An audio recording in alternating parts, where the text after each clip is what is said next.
اور بادشاہ نے کہا کہ میں نے خواب دیکھا ہے، دیکھتا کیا ہوں کہ 7 موٹی گائیں ہیں جن کو 7 دبلی گائیں کھا رہی ہیں، اور 7 خوشے سبز ہیں اور 7 خشک۔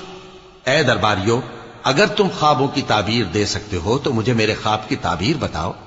انہوں نے کہا، یہ خواب تو پریشان خیالی سے ہیں اور ہمیں ایسے خوابوں کی تعبیر نہیں آتی۔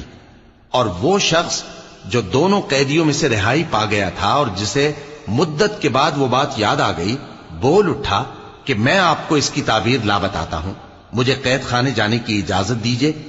غرض وہ یوسف کے پاس آیا اور کہنے لگا، یوسف، اے بڑے سچے یوسف، ہمیں اس خواب کی تعبیر بتائیے کہ 7 موٹی گایوں کو 7 دبلی گائیں کھا رہی ہیں، اور 7 خوشے سبز ہیں اور 7 سوکھے، تاکہ میں لوگوں کے پاس واپس جا کر تعبیر بتاؤں۔